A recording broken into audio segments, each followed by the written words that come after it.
po ba lahat? For thou, Lord, art good and ready to forgive, and plenteous in mercy unto all them that call upon thee. Sige, manalangin po tayo. Panginoon, salamat po sa binigay niyo po na pagkakataon na makapagbahagi ng iyong salita.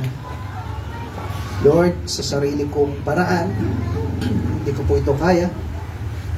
Tulungan niyo po ko, Lord, na may bahagi ko ito na maayos.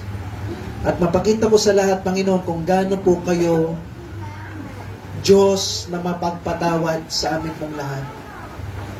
Na ito po yung dahilan na dapat po kami magpatuloy sa aming pong buhay Kristiyano, na hindi namin nahayaan na yung diablo at yung pinapaisip niya po sa amin na hindi po kami worthy, meron kaming guilty feelings, Panginoon, at na kahit kailan hindi kami mapapatawad, kasi sinungalingan lahat po ng diablo yan. Pag isang Kristiyano humingi ng tawad sa inyo, patatawarin at patatawarin niya po ito. Kaya please, kayo na pong kumilos gumawa sa lahat ng bagay po nito. Lahat yung dinadalain ko sa dakilang pangalan, sa pangalan ni Jesus. Amen. Thank you po sa inyo lahat. Pwede tayo makupo. Mamaya po siguro after service natin, magkakaroon tayo ng hello. Pakilakas nga itong mic, Brother John. Hello. Magkakaroon po tayo ng special offering po kay Kuya Chris. Nagkaroon po siya ng magbigay tayo kay konti lang po yung pwede natin may bigay na bypass po siya dito na banda yung tubo niya, dito po tinusok. Sabi ko, di ba masakit yun? Napakasakit siguro. Dito nga, yung buto mo dito, tapos tusugin mo ganyan yung balat, napakasakit niya. So, dito daw na lagyan ng tubo si Kuya Chris ngayon kasi nagka-problema dito sa ugat sa kamay. So, pag-pray pa rin po natin siya. Hindi ko alam ba't wala siya ngayon. Baka nangihina pa rin po. So, pag-pray po natin siya na maging okay siya. At hindi lang natin siya pag-pray, kundi kung ano yung pwede natin may tulong. Amen po? Gumastos daw ng 24,000 yata sa tubo lang. Okay. Pastor, mayaman naman si Kuya Chris. Nabubuhay lang sila sa mga biyaya ng Panginoon. Kailangan po nila ng tulong kahit sino pa siya, ano yung trabaho niya. Kung alam niyo lang po na nahihirapan rin po sila sa sitwasyon, lalong-lalo na sa pagdadialysis. Okay, so dito po tayo sa ating topic po. Okay, yung title po ng ating pag-aaralan ngayon is Our God is a Forgiving God. Ganda, po? Nung last Sunday na pag-aralan natin yung namatay yung Panginoon para sa atin. And sana na natusok yung puso nyo.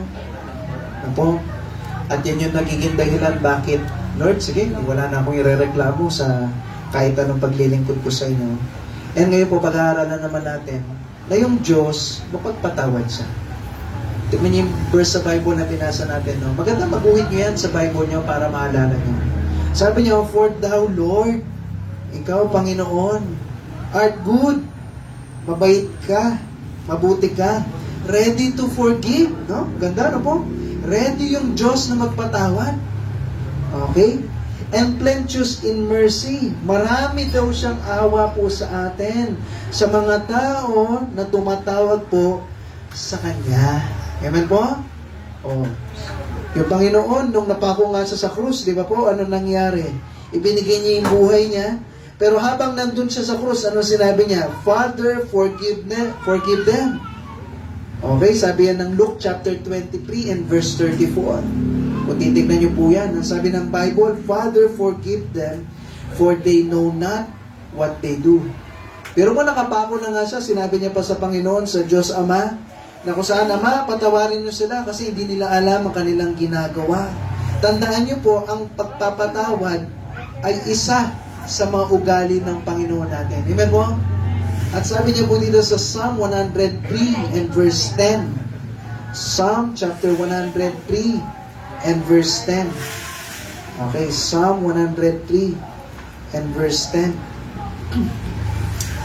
Sabi niya po dito sa verse 10, He hath not dealt with us after our sins, nor rewarded us according to our iniquities. Na kung saan yung Panginoon natin, hindi niya binibigay yung karampatang parusa sa mga nagagawa nating kasalanan. Ewan ko minsan, di ba, yung hindi kayo napalo, sabi ng magulang mo, matapapalo ko, pero hindi ka napalo. Kasi naawa sa'yo yung magulang mo. Di ba?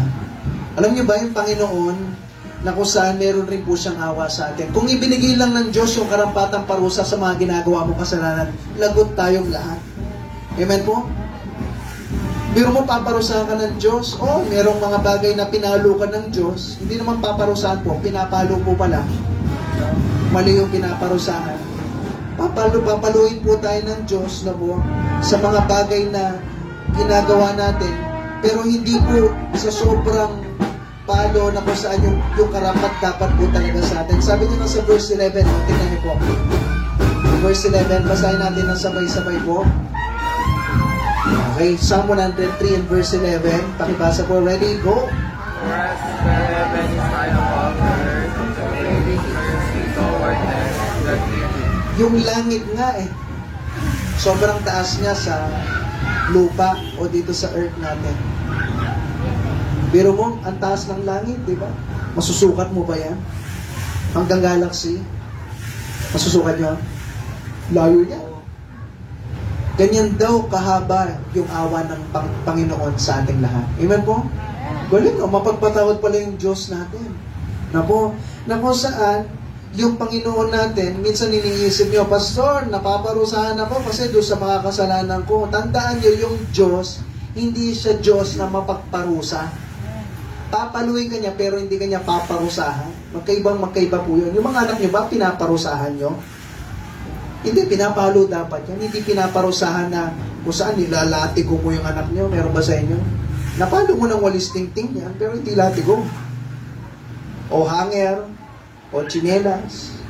Noon yung pampatahan daw sa tsinelas, tsaka hanger, tsaka walis tingting eh. Ngayon, meron. Diba? Yan yung pampalo ngayon daw eh. Okay? Kaya ngayon mga bata ngayon, millennials, tumitigas yung ulo. Okay? Ba't tayo napunta doon? No? Pero yung pinapakita kasi natin, yung Diyos, nagpapalo po siya. Pero hindi ka nandito sa destruction mo dahil pinalo ka ng Diyos kasi hindi ka naman sisirain ng Diyos. Eh. Nasa kasiraan ka kasi hindi dahil sa pagpapalo, kung hindi dahil namumuhay ka pa rin sa kasalanan. Ang tao po, nasisira yung buhay niya hindi dahil sa palo ng Diyos. Kung hindi dahil patuloy, paulit-ulit, namumuhay sa kasalanan. Kaya ang nangyari po sa isang Kristiyano, nasisira yung buhay niya. Bakit? Papaluin siya ng Diyos. O tapos paulit-ulit pa rin hanggang sa, ayan na, masisira yung buhay niya dahil po sa kasalanan. Pero kahit kailan ang Diyos, hindi niya sisiraan o sisirain yung kanyang pong mga anak. Kasi mahal niya po tayo. Pinapalo ka niya, pero hindi para wasakin ka. Amen po? Okay? Tandaan niyo po yung Diyos, forgiving God po siya. Ready po siya na ito ako. Willing ako na yakapin ka. Balikan mo ko. Patatawarin kita. Ready to forgive. Pag sinabing ready, yun ang ibig sabihin yun. Handa. Nakahanda na yung pagpapatawad niya. Sabihin mo lang, say the word, and then papatawarin ka niya. Ganda mo po. Ganun po mapagmahal yung ating pong Diyos. Tandaan niyo po, minsan yung diablo gagawa siya ng iba't ibang paraan na po na ipapaisip sa atin na hindi ganun yung Diyos natin. Na maling iniisip natin, pero kung pag-aaralan natin sa Bible na po, at ito yung pag-aaralan natin, na yung karakter po ng Diyos ay mapagpatawad. Kaya nga yung totoong anak ng Diyos na po, kung yung iba sa inyo po ay humingi na nga ng tawad, hirap ka pa rin magpatawad, na po, ayusin natin. Kasi ang totoong anak ng Diyos, meron siyang karakter na nakukuha sa kanyang ama. Ano yun? Kung yung Diyos nga mapagpatawad, sino ko para hindi maging mapagpatawad? Amen po? Kaya ang totoong anak ng Diyos, nagpapatawad po yan. Amen? Ulit po, amen? Okay, parang napibilitan yata kayo. Matuto tayo magpatawad. Diba? Yung Diyos nga nagpapatawad sa atin, tayo ba kaya hindi magpapatawad? Ngayon, ano yung ginagawa ng diablo para yung tao hindi talaga maglingkod sa Kanya? Anong ginagawa niya? Ito yung mga bagay na dapat pag-ingatan po natin. Number 1 is guilty feelings. O sa Tagalog, pakibasa po. Yan. Minsan mararamdaman mo, ay, guilty ka. Na kung saan hindi mo matanggal sa puso mo yung mga bagay na kasalanan na nagawa mo pa noon pa. Ano po? Na kung saan ito yung nagpapatamlay sa'yo sa buhay Kristiyano mo. Ang gagawin mo, magsuserve ka, magtuturo ka ng mga bata, mag-acquire ka, no, maglilingkod ka sa church, okay, habang nakaupo ka, excited ka, tapos mamaya, papaisip sa'yo ng dyablo. Alam mo, noon, di ba ganyan ka lang? Okay, yan yung gagawin po ng dyablo sa atin. Na kung saan dapat hindi tayo makikinig po doon. Amen po. Si Peter nga po eh. No, si Peter, kilala niyo si Peter, di ba po? Na kung saan napakatapang niya. Napakatapang niya, sabi niya, Panginoon, mahal kita. Kaya nga sinabi niya dito sa Matthew chapter 26 and verse 34. Buksan po natin ito. Matthew chapter 26 and verse 34. Matthew chapter 26 and verse 34. Okay? Na sinasabi ng Panginoon sa kanilang lahat, sa mga disipulo niya. Okay, malapit na daw siya na mamatay. Okay? Pero si Peter, sabi niya sa verse 33, sabi niya dito, Peter answered and said unto him, though all men shall be offended because of thee, yet will I never be offended. Panginoon, kahit yung mga ibang tao, tumalikod sila sa iyo, ma-offend po sila sa iyo. Pero ako, hindi ako ma-offend. Ha? Tibay ni Peter, no po? At sabi ni Jesus sa kanya sa verse 34, verily I say unto thee, that this night, before the cock crow, thou shalt deny me thrice. Pero sabi niya po, na kung saan, ay sabi ni Kristo sa kanya, bago tumilawak yung manok, pagkakaila mo kong 3 beses. Pero sabi ni Peter sa verse 35, ano po sabi niya? Though I should die with thee, kahit mamatay ako, Panginoon. Ganda, no? Pinapakita niya, oh, Lord, tibay ito. Aha, matibay, no? Matibay ito, kahit mamatay ako, sabi niya, hindi kita ipagkakaila, hindi kita i-deny. Tapos meron namang kopya-kopya lang. Likewise also said all the disciples. Pati kami, Panginoon. Kahit pag-disipulo, pati rin daw sila. Diba? Kahit mamatayin sila. Pero alam natin yung kwento, di ba po? Nung nahuli si Kristo, okay, pinipilit naman ni Peter eh. Yung mga ibang disipulo, kung babasahin nyo, pinursok nila si Jesus and left. Pero si Peter, kahit paano, pupunta pa rin. Pero nung nangyari, tinanong siya, di ba po? O, di ba kasama ka niya? Ay, di ako! Tama po? At 3 beses po yun na ginawa. At sa verse 75, tingnan po natin. Sabi niya po dito sa verse 75, and Peter remembered the word of Jesus, which said unto him, before the cock crow, nakasulat po, thou shalt deny me thrice. 3 beses niyang pinagkaila si Kristo. At ano nangyari kay Peter? Anong sabi niya po dyan? And he went out and wept bitterly. Naalala niya. At kung babasahin niyo po yung Bible, ito pa yung pinakamasakit. Sinusundan niya si Jesus, malayo. At nung 3 beses niya na ginawa yun, tumilawak yung manok, malayo si Jesus. At nakita niya si Jesus, biglang tumingin sa kanya. Oh, di ba masakit yun? Alam ni Jesus kung nasaan siya. At alam ni Jesus, oh, di ba? Sabi ko sa'yo, parang ganun lang mata lang Tinignan lang siya ni Jesus. Kaya yun yung dahilan, napakasakit sa kanya na wala siyang isang salita. Di ba ganun rin po tayo minsan? Lord, paglilingkuran kita, lahat gagawin ko para sa'yo. Alam mo yun, lahat naman tayo may puso eh. At yung iba sa inyo may puso naman na maglingkod sa Panginoon. Okay? na kung saan pinagmamalaki pa natin. Pero minsan kasi ma-pride lang po tayo. Kaya pag bumagsak ka, dahil masyadong mataas yung tingin mo sa sarili mo, kaya pag bumagsak ka, di ba pag mas mataas, at pag nahulog ka, mas masakit pag nahulog, tama po? Pag nahulog ako dito, konti lang eh. Eh kung nasa third floor ako, mas masakit. Mas masakit yung bagsak. Kaya the more na mas mataas ka, mataas yung tingin mo sa sarili mo na maglilingkod ka sa Panginoon, pag nadapa ka, the more na mas masakit. Yan yung naramdaman ni Peter. Kaya ano nangyari? Nung umuwi po siya, sabi niya, wept bitterly. Talagang kumagulgul po siya. Kaya nga sabi niya sa John chapter 21, no? At nung namatay si Kristo, anong ginawa niya po? Sabi niya sa John chapter 21 and verse 3. At nung naririnig niya na nabuhay ng muli si Kristo, no?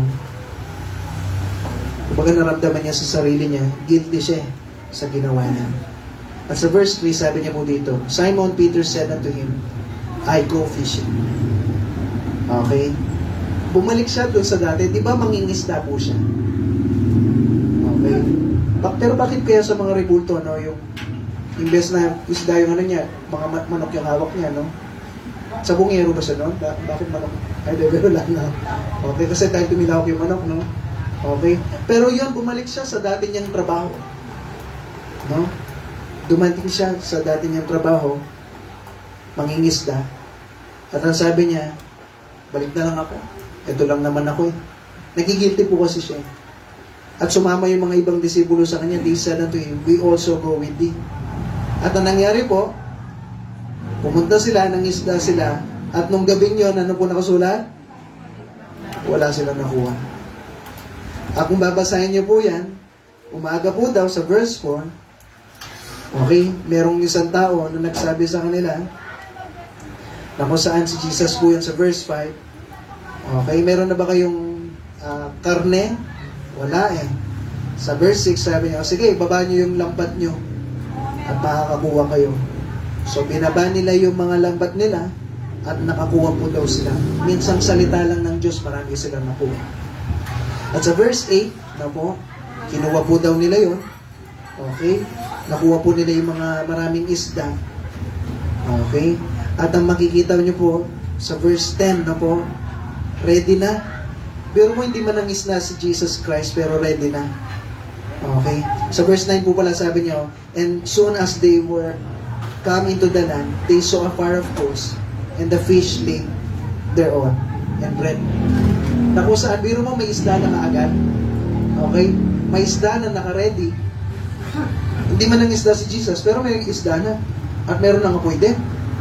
Okay? At imagine niyo po ha, sabi ni Jesus, sige, dalhin niyo na yung mga isda. At nung nakuha po daw nila, sa verse 11, sabi niya po dito, ang nakuha nila, 153 na mga isda. Okay? At tapos, great fishes. Malalaki po daw to. Hindi maliliit. Malalaking isda. Yun nakuha po nila. At kung tutuloy niyo yung kwento, eto na. Sino po yung nagkasala? Si Peter. Pero yung lumapit, yung Panginoon. At tinanong siya ng Panginoon sa verse 15. Ito na po. Sinabi ng Panginoon sa kanya ng 3 beses. Pagpapaalala na 3 beses po siyang pinagkaila ni Peter.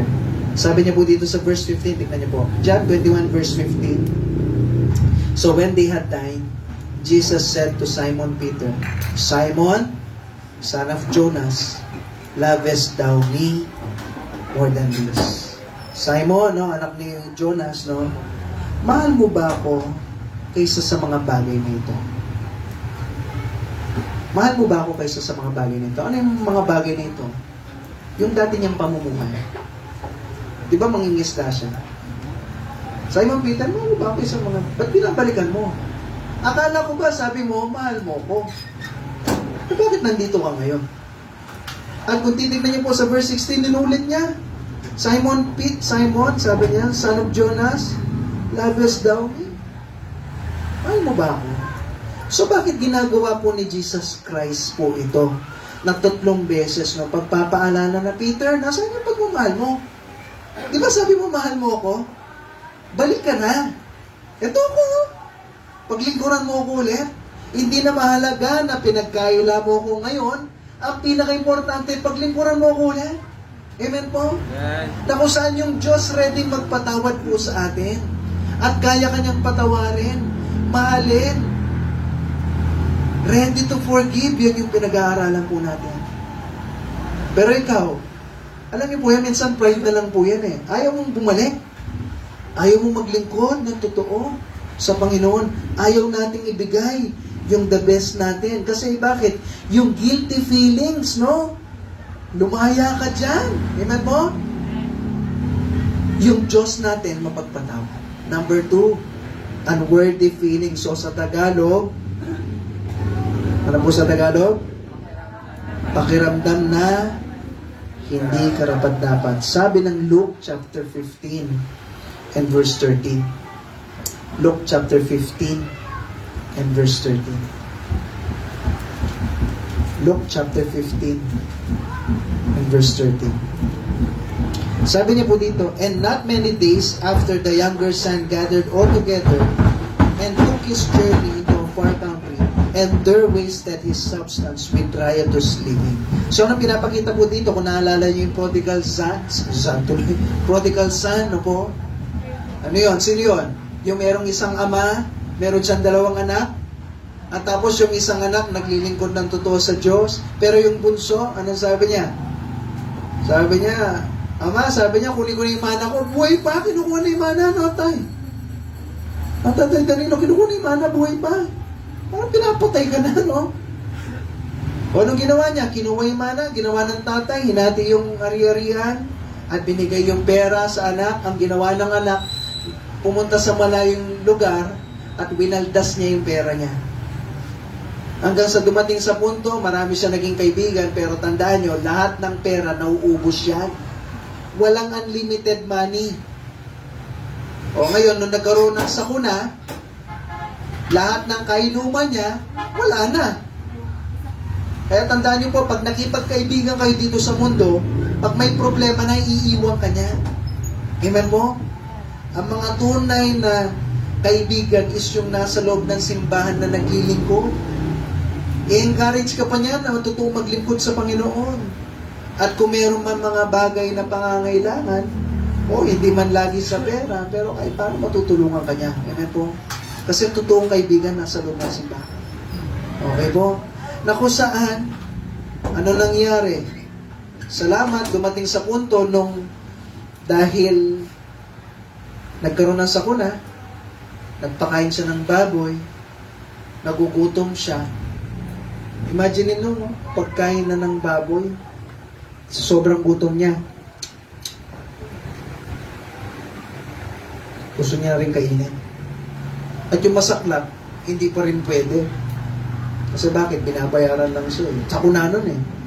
Pero mo, pati pagkain ng baboy, bawal mo pa rin kainin. No? At naalala niya, sa bahay ng tatay ko, oo, hindi na ako worthy, pero uwi ako.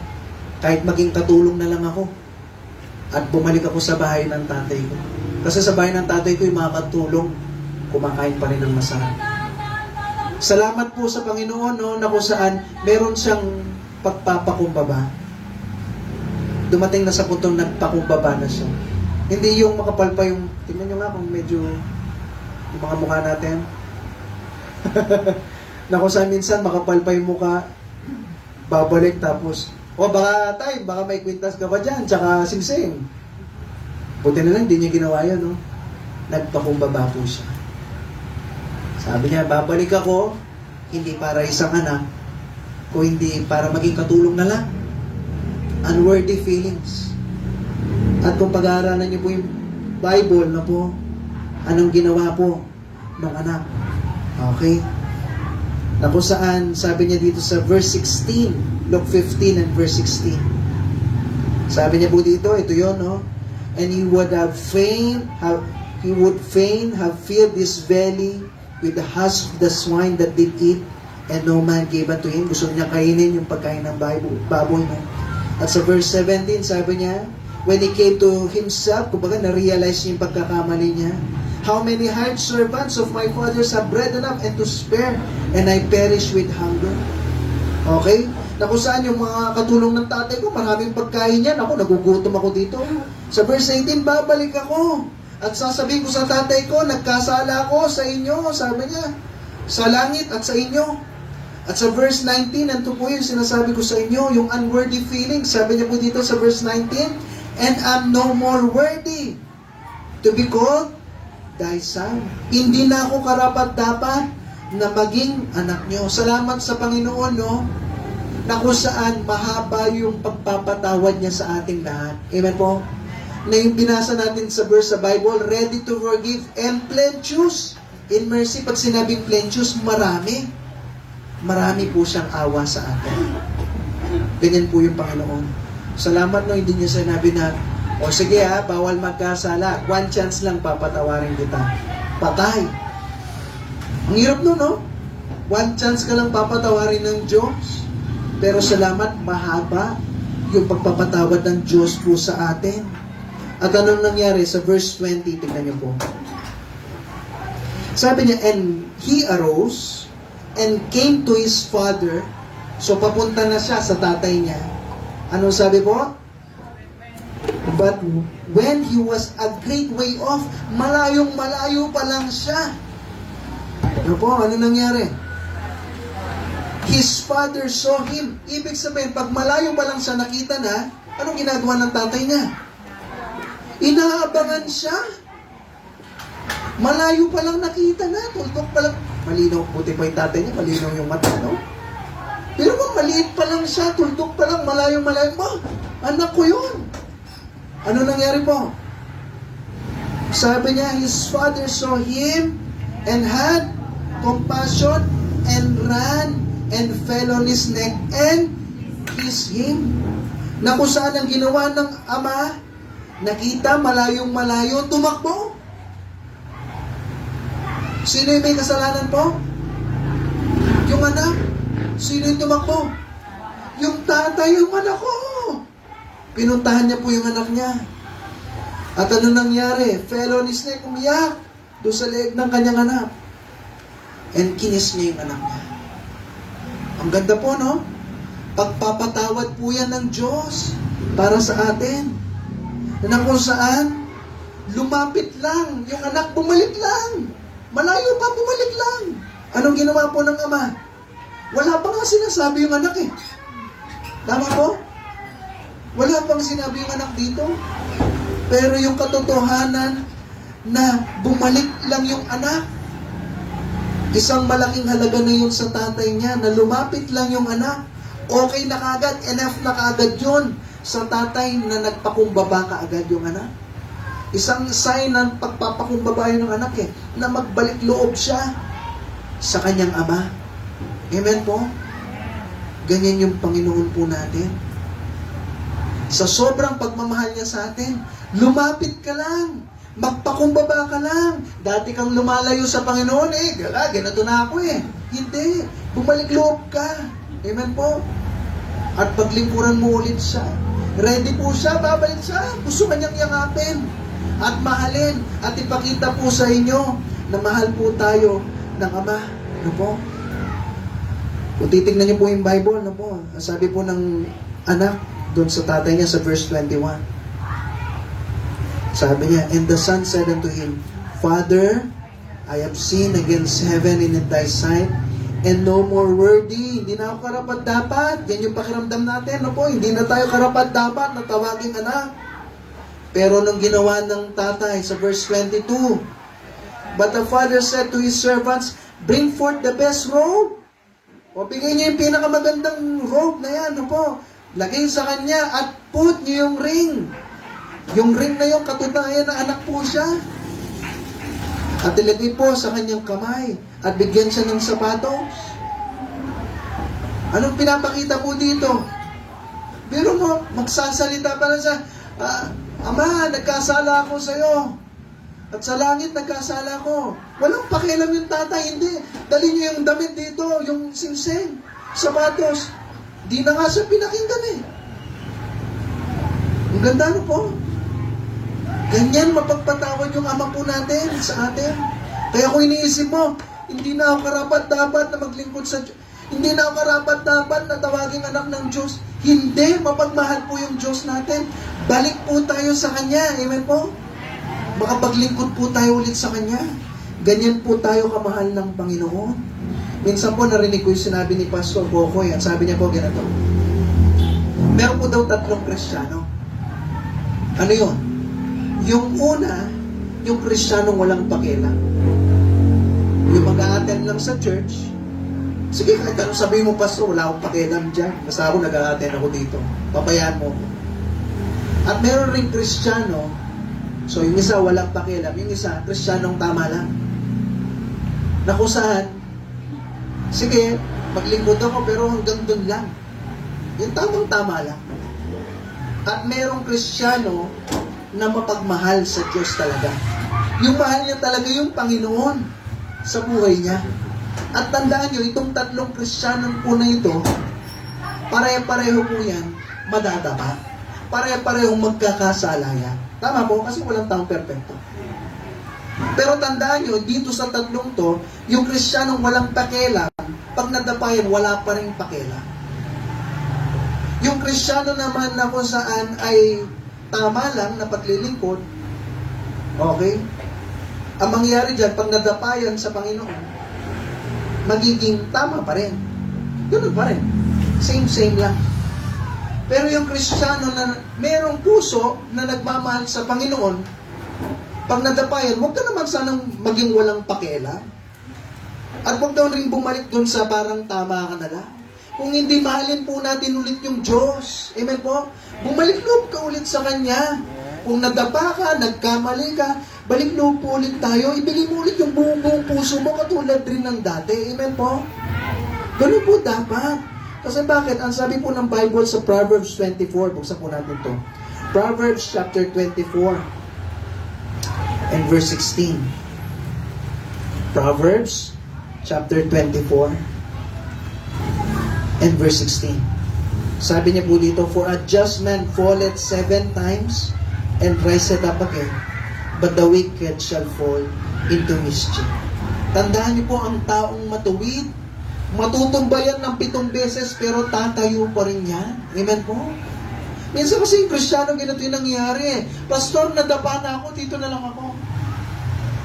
Pero meron ba kayo nakita nadapa? Hanggang nandun lang siya. Nadapa na kasi ako eh. Pero po ba yun? 3 araw na, nandun pa rin siya. Paano ka? Nadapa kasi ako 3 days ago. Meron po bang gano'n? Wala. Ang mga tao nadadapa, tumatayo. Ikaw pa kaya na Kristiyano? Amen po? Nadapa ka, tumayo ka. Bumalik loob ka sa Panginoon. Pastor, nakakaya kasi. Hindi. Pride na lang po yan, na nahihiya ka. Amen po? Tandaan niyo po, yung Diyos ka mapagpatawad. Sino ba kami na nandito na hindi ka kayang patawarin? Kasi soon, pwede rin kami magkamali. Kaya dapat patawarin ka namin para soon pag nagkamali kami, ganun din yung gagawin niya sa amin. Amen po? So sabi ng Bible, wherefore, let him that thinketh is standeth, take it, lest he fall. Iniisip mo, tumatayo ka. Okay, parang di ka magkakasala, mag-ingat ka, soon, pwede ka rin madapa. Na po. Ngayon, sa lahat ng bagay po na yan, yung Diyos, pinakita niya sa atin. Yung Diyos, halimbawa yan, ng Ama. At yung mga anak, yung isa naglilingkod, at yung isa nagkamali, pinapakita ng mga Kristiyano po yan. Na kahit magkamali ka, bumalik ka lang sa Panginoon. Ready po siya to forgive, sabi po ng Bible. Amen po? Hinihintay ka lang niya. Minsan kasi nagmamatigas tayo. Kaya ko to. Na kung saan pinipilit po natin, nangyayari po kasi, dito na kasi ako pastor eh. Nagawa ko na, kaya pagpapatuloy ko na. Mali po yun. Amen po? Yung Panginoon po natin, binalik po siya, ibinalik niya yung kanyang anak. Ganon din po tayo. Kaya kanyang ibalik. Ngayon, ito yung pakatandaan nyo. Ang isang Kristiyano naman na hindi bumabalik. Tapos sasabihin mo, Kasi hindi na ako worthy, kasi nagkasala ako. Tapos hindi ka bumabalik loob sa Panginoon. Ano mangyayari? Tandaan niyo, soon sasabihin sa iyo ng Panginoon, hindi mo nakasalanan niya. Kasi bakit? Willing nga siya to forgive eh. Willing siyang na bumalik ka, tapos di ka bumabalik. So, yung mananagot ka sa Panginoon, may pananagutan siya. Kasi nga, ito siya, ready siya, tapos ikaw, ayaw mo pa maging ready na bumalik. Amen po? Balik po tayo. Balik po tayo sa paglilingkod natin sa Panginoon. No? Baka iniisip nyo, ay, wala akong pananagutan dyan. Hindi. May chance ka na bumalik. Habang may buhay, may pag-asa. At bumalik po tayo sa Panginoon. Kasi soon mananagot po tayo sa mga bagay na ginawa natin dito sa mundo. Last. Gusto na po ba? Last na eh. Okay, ha? Last na po, no? Gising na. Number 3, unforgiven feelings. O sa Tagalog, ulit po, para sa Tagalog, ibasa po. Pakiramdam na hindi napatawad. Ayan, ito ba yung problema? Yung pakiramdam na hindi napatawad. Tandaan niyo po, kahit ikaw na yung pinaka masamang tao sa buong mundo, walang kasalanan na hindi kayang patawarin ng Diyos. Amen po? Na kung saan lahat ng kahit anong kasalanan niya, papatawarin ng Diyos. Meron lang isa. Merong isa. Ano po yun? Na kung saan pag ni-reject mo siya. Yan yung sinasabi ng Matthew chapter 12 and verse 31. Tingnan niyo po ito. Ano yung sinasabi mo ng Bible dito? Matthew chapter 12 and verse 31.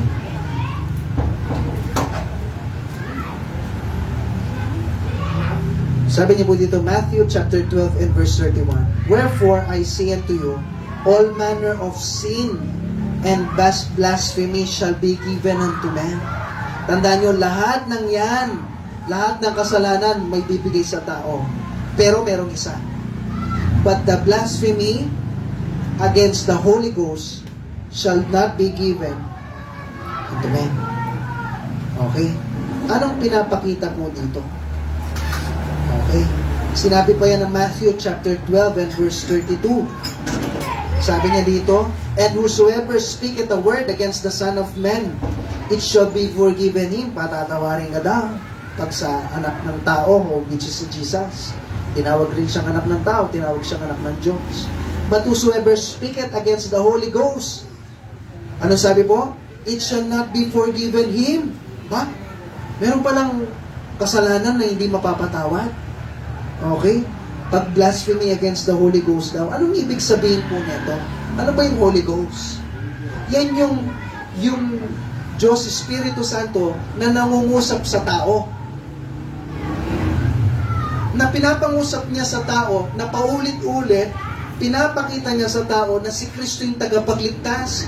Wala nang iba. Makinig ka sa Bible, makinig ka sa mga preachings, makinig ka sa dito, sa salita ng Diyos.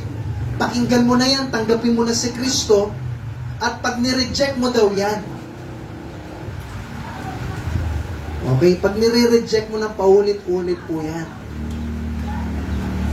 Nireject mo si Kristo na siya yung tagapagligtas, na pagkatapos mong pinakinggan ng paulit-ulit, okay, at nagkaroon ka ng desisyon, hindi, ayoko.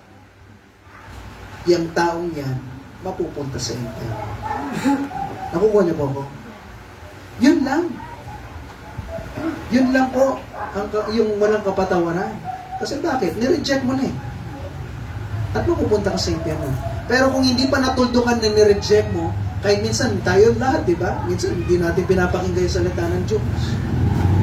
Pero salamat, no? Dumating tayo sa punto na napakinggan natin. Kaya langit ka balang araw. Pero kung patuloy, ulit-ulit, nare-reject mo yung salita ng Diyos na hindi mo tinanggap si Kristo, ayun, mapupunta ka talaga sa impyerno. At yan ang nangyari kay Judas. Kilala niyo ba si Judas? Okay. Anong ginawa po ni Judas? Anong ginawa niya po? Binetray niya. No? Pinagkaila niya si Kristo. At pagkatapos niyang pinagkaila, nagpakamatay siya. Tandaan nyo, si Judas, may chance pa rin. Baka akala nyo si Judas, dahil siya nagkaila kay Kristo, may impyerno siya, automatic agad yun. Hindi. May pagpapatawad ng Diyos. Amen po?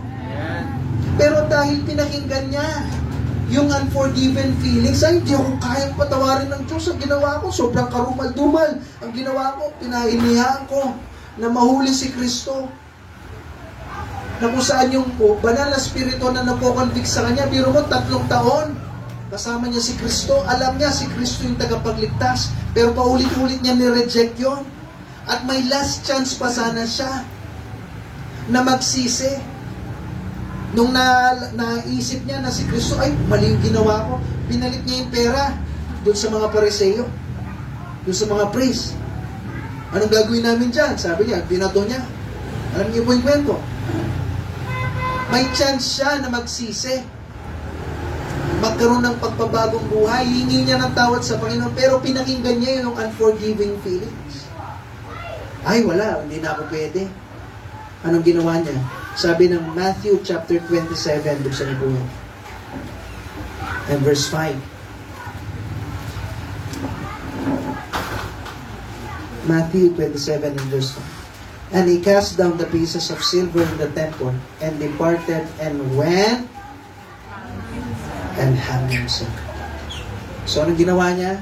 Nagbigti siya. So, mga young people natin, no, yung mga, minsan, may isip mo, gusto mo mag-suicide, o kaya yung mga kaklase nyo, kaibigan nyo, gusto mag-suicide, hindi yan ang solusyon sa problema. Ulitin ko, kung kahit sino man dito yung gusto mag-suicide, hindi yan ang solusyon sa problema. Kaya kang patawarin ng Diyos. May nagmamahal sa'yo. Yung Panginoon. Kami, kaya nga ini-invite namin kayo sa church. Mahal namin kayo. Hindi naman namin kayo kaano-ano eh. Pero ba't tinatrato namin kayo na maayos? Okay? Bakit namin ini-invite sa church? Kasi gusto namin na malaman nyo na mahal namin kayo. Amen po? O, hindi pagpapakamatay. Pero ang ginawa ni Judas, nagpakamatay siya. At ang nangyari, kung mabasahin niyo yung Bible sa Acts chapter 1 verse 18, pagkatapos niyang magbigti, hindi ko alam kung ano nangyari, kung mahina yung tali o naputol yung sanga. Ang nangyari po kasi, sa Acts chapter 1 verse 18, now this man purchased a field with the reward of iniquity, and falling headlong, nahulog daw siya, una yata yung ulo, hindi ako nagkakamali kung yung ibig sabihin ng headlong, no?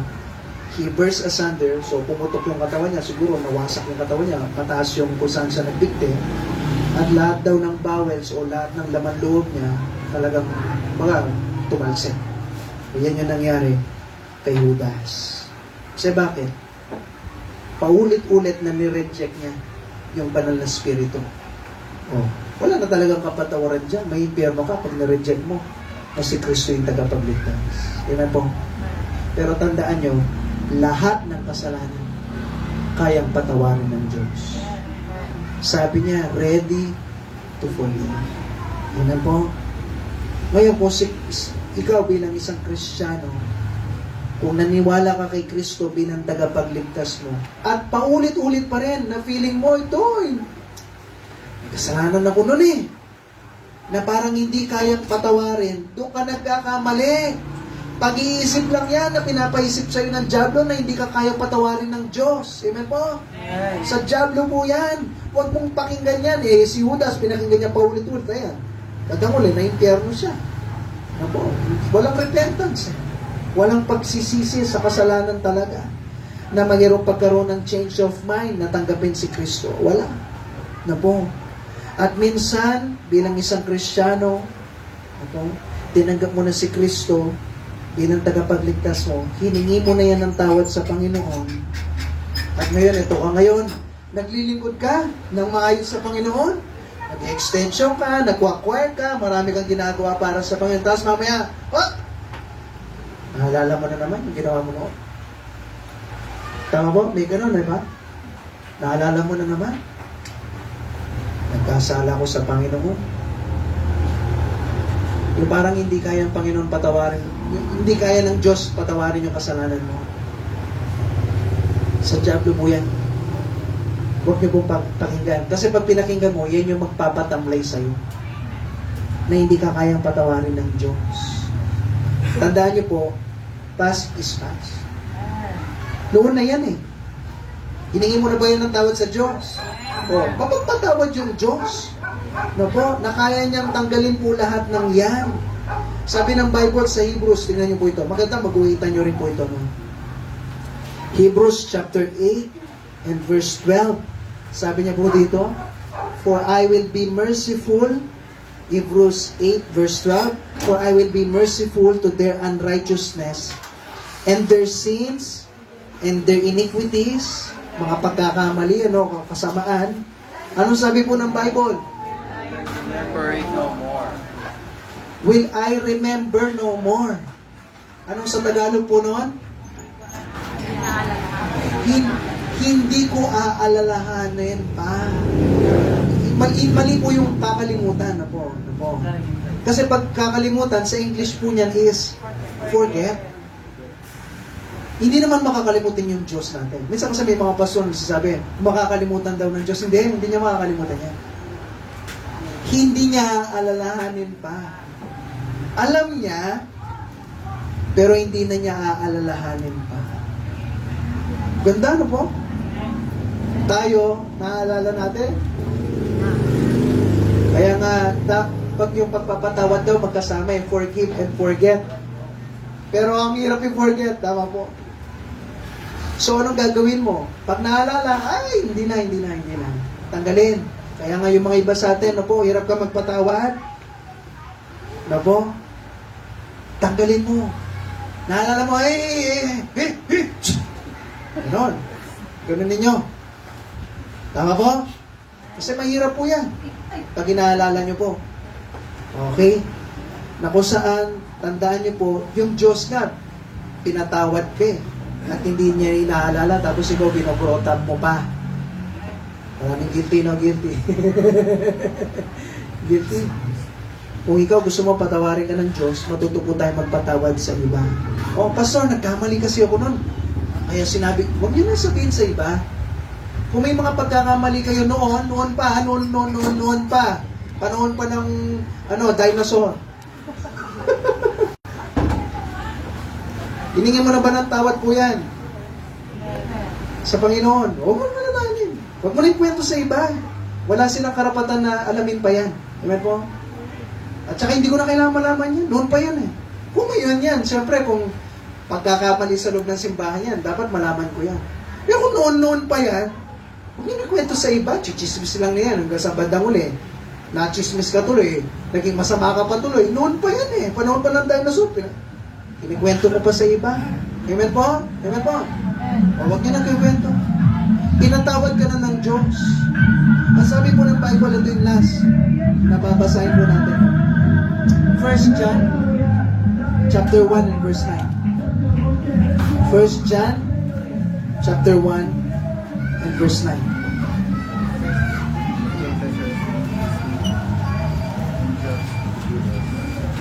Okay? Nandiyan na po ba? O, basahin natin sabay-sabay. Ready? Go! If we confess our sins, He is faithful and just to forgive us our sins and to cleanse us from all unrighteousness.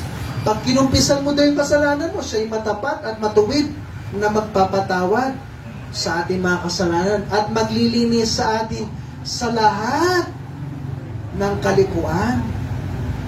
Okay? Pag sinabing lahat, ako parang pag sinabing lahat, kasalanan ko noon. Kasalanan ko ngayon. Pati kasalanan ko sa hinaharap. Kasi lahat, tama mo? Wala pang iniintindi natin. Pag meron kang unforgiven feelings, no po? Tanggalin niyo yan. Sa puso po natin. No po? Kasi hindi po maganda yan. Minsan po kasi nililimitahan natin yung biyaya ng Panginoon na kung saan dahil dun sa mga pagkukulang natin nun, hindi na tayo kayang patawarin ng Diyos. Mali po yun.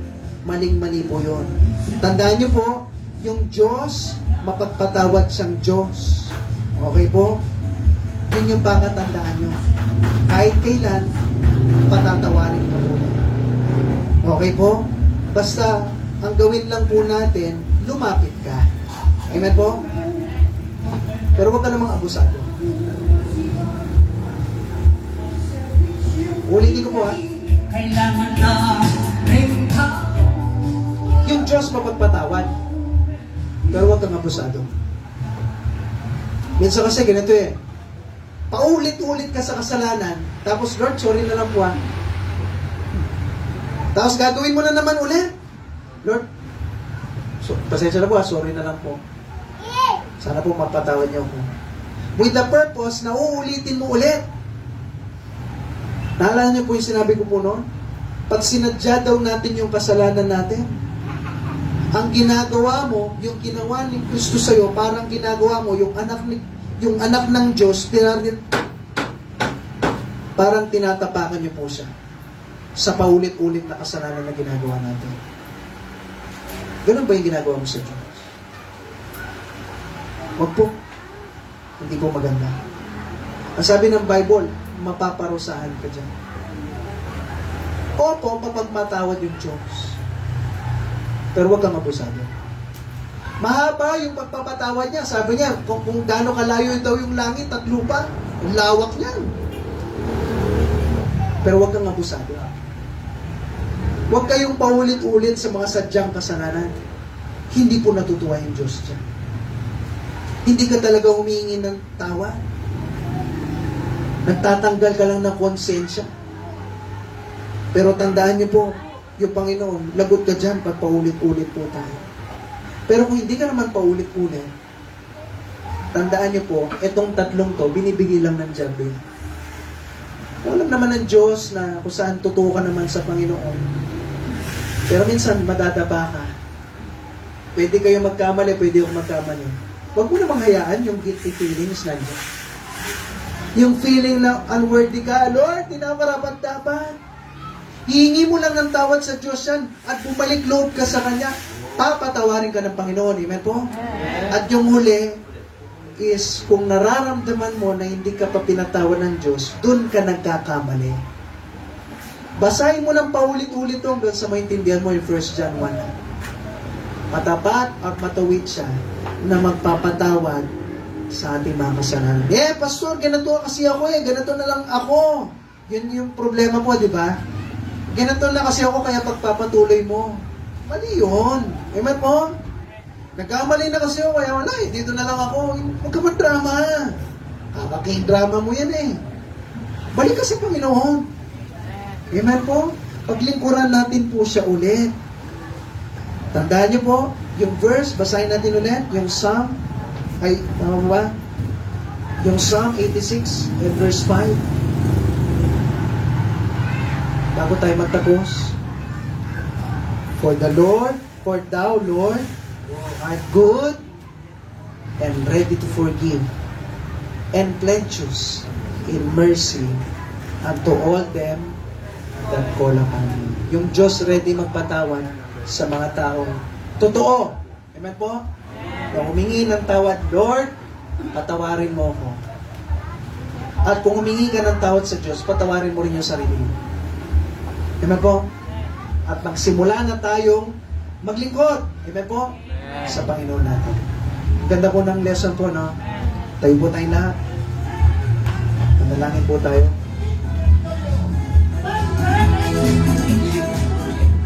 Habang nakapikit na mata, nakuyo ko yung ulo. Habang pinapatugtog yung ating invitation song. May mga bagay pa ba na kasalanan po dyan? Hingi mo na ng tawad yan sa Panginoon. Magbalik loob na po tayo sa Panginoon.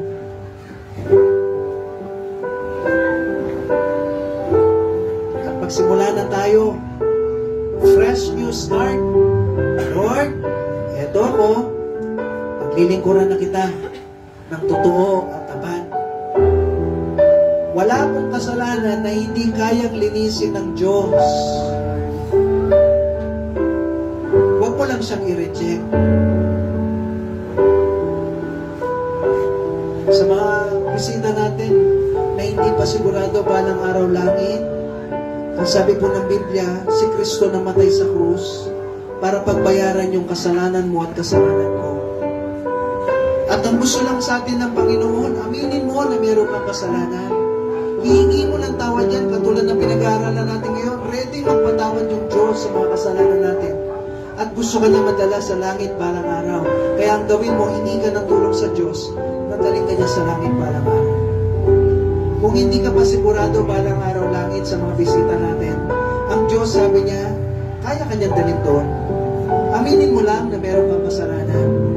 Pagsisihan yung mga kasalanan at humingi ka ng tulong sa Diyos na daling ka niya sa langit balang araw. Ang sabi ng Biblia, mabibigyan ka ng buhay na walang hanggan at langit ka. Kung may mga tanong kayo mamaya, welcome po kayo. Gusto namin na may turo sa inyo yung kasiguraduhan balang araw langit. At sa mga dito po, mga Kristiyano, balik loob na tayo sa Diyos. Kung tumalikod ka noon, balik ka na. Paglingkuran na natin ng totoo at tapat ang Panginoon. Salamat po sa mga sumama kahapon. Mas masarap na naglilingkod tayo sa Diyos, yung masasabi mo, Lord, may ginawa ko para sa'yo. And sana wag po kayo mawawala. Pagpatuloy po natin to, na maglingkod tayo sa Panginoon. At yung mga iba po na hindi sumasama, sumama kayo. Mas masarap na meron tayong ginagawa sa Diyos para hindi mo lang mararamdaman na attendee ka lang. Hindi meron tayong ginagawa na parte sa loob ng simbahan.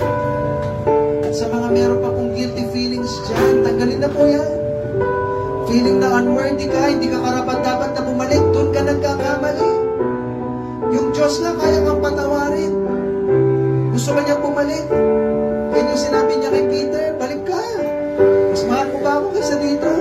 Paulit-ulit niya sinasabi na yung dati mong pagmamahal sa akin, ibalik mo. Yun yung gusto po ng Panginoon sa atin. Huwag mong gayahin si Judas. Na ito na ako kaya wala na. Doon po tayo nagkakamali. Ready to forgive. Plenteous in mercy ang ating Panginoon. Pwede ba ngayon? Balik loob na po tayo sa Panginoon natin. Paglingkuran na natin yung Panginoon. Mas masarap po yung buhay Kristiyano na matutulog ka mamayang gabi na mapayapa ka. Alam mo sa sarili mo na wala kang kasalanan sa Panginoon. Pastor, dami ko kasi kasalanan. Hihingi mo lahat ng tawad yan sa Panginoon at papatawarin ka niya. Ready to forgive. Pag sinabing ready, handa. Ang problema lang sa atin, ayaw po natin na humingi ng tawad. Pero sabi ng Panginoon, ready po siya na magpatawad. Hinihintay ka lang niya. Hinihintay ka lang niya na magbalik loob po tayo sa Kanya.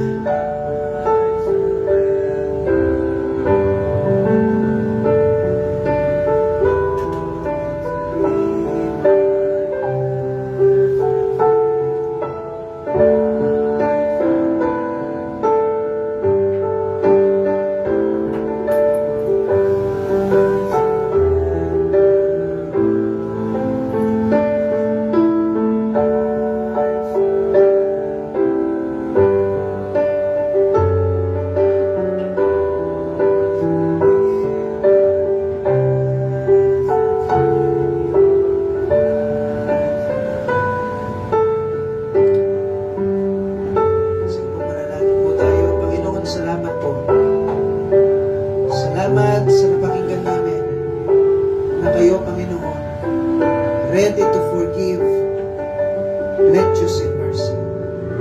Tulungan niyo po kami, Panginoon. Matuto na kaming humingi ng tawad sa inyo at huwag na namin pakinggan yung diabo. Ang focus po kami na maglingkod po sa inyo. Magbalik loob na po kami at may bigay na namin yung the best namin para sa inyo. Kasi yung mga bagay na ginawa namin dito sa mundo, iiwan namin lahat ng yan. Pero yung ginawa namin para sa inyo, yan yung dadagnan namin sa inyo pong kaharian.